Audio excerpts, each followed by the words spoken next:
Eh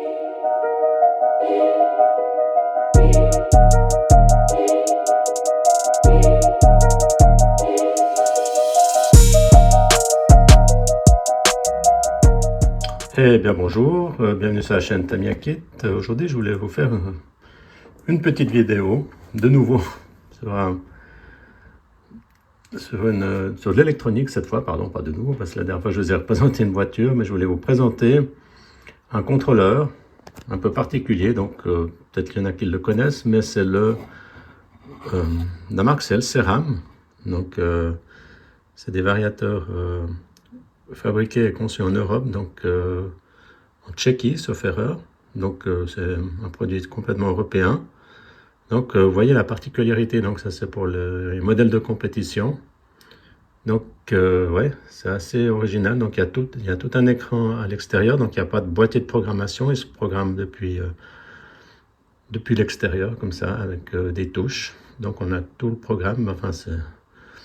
Et là on est sur le modèle oxyde d'un 10e, donc c'est... comment voir, je ne sais plus la puissance. Alors, un instant. Alors, voilà, on est sur un 160 ampères. Donc là, vous avez toutes les stats, effectivement, voilà.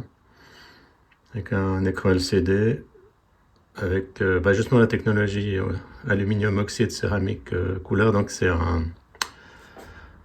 Il n'y a pas de ventilateur indispensable. Donc il a un refroidissement passif, homologué pour les courses. Hein. Voilà, donc Design and Product by LCeram en Tchèque République. Voilà, c'est ce que je vous disais avant. Voilà, avec bon, fan connector. Ouais, il y en a. Oui, il y a on peut y mettre quand même un ventilateur, mais c'est pas nécessaire. Ça dépend de la puissance que vous lui demandez.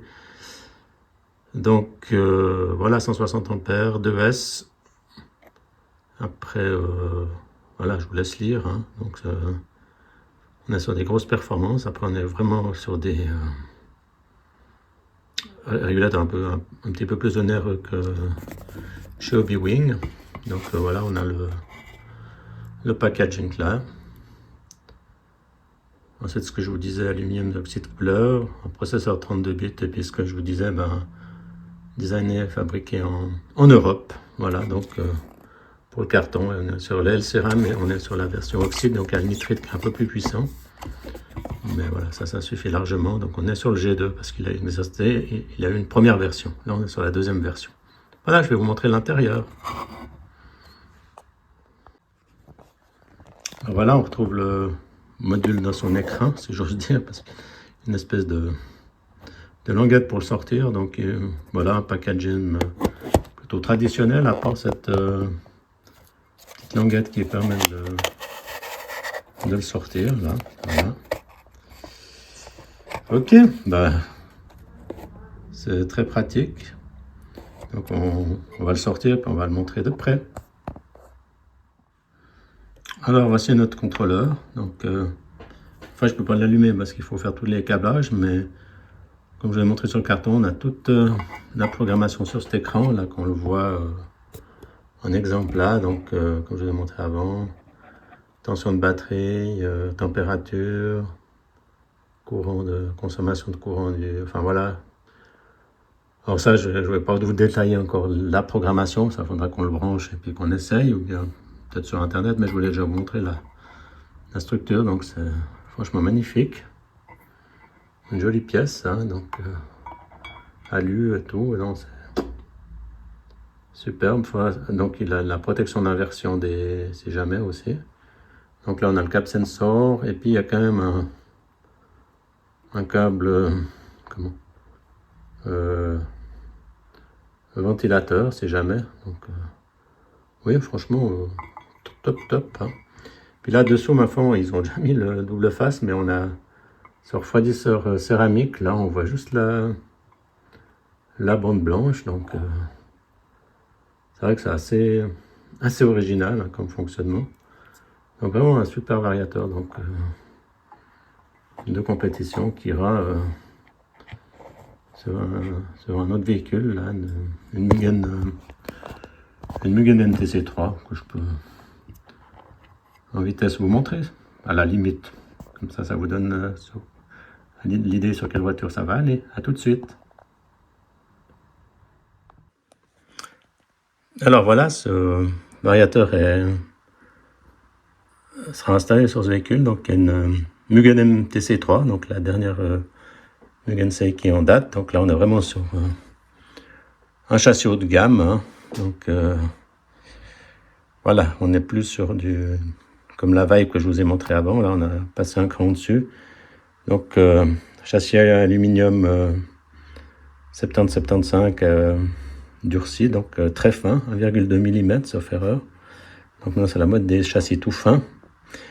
Alors là on est sur des fusées alu aussi dans le même matériau, donc alu très dur, de bonne qualité, hein, pas sur de l'alu chinois. Là on est vraiment sur des alu haut de gamme, carbone, donc triangulation moderne, donc la réglage bien sûr du pincement, du carrossage, et là on peut régler encore la chasse.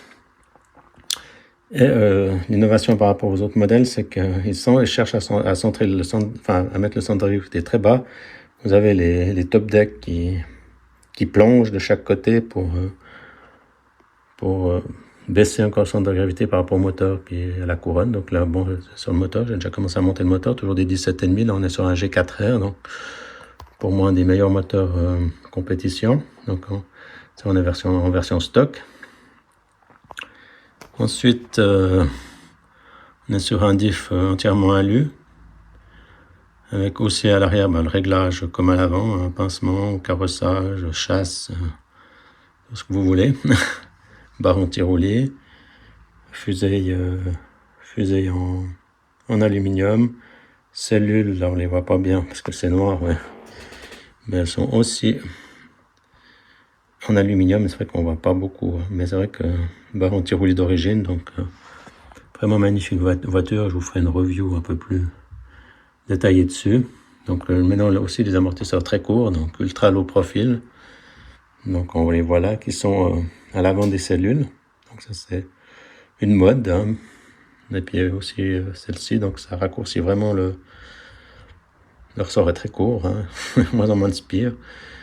Enfin voilà, donc bâtimoteur aussi en aluminium, enfin alu carbone. Il y a quand même du plastique, hein, mais très peu. Donc là on est d'origine. Donc une très belle voiture qui est en montage. Donc ouais, comme je vous disais, ce variateur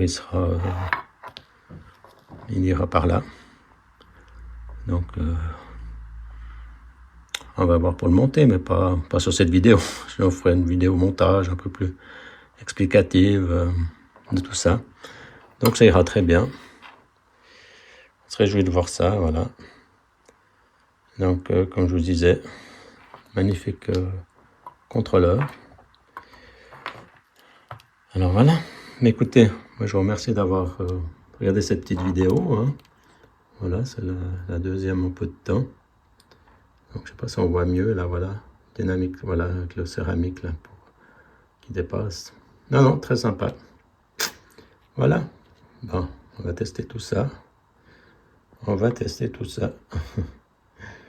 Voilà, bah écoutez, sur ces bonnes paroles, je vous ferai une review plus détaillée de la voiture dans une prochaine vidéo. Et puis, je vous souhaite un bon visionnage. Et puis, à bientôt sur la chaîne Tamiya Kit. Merci, au revoir.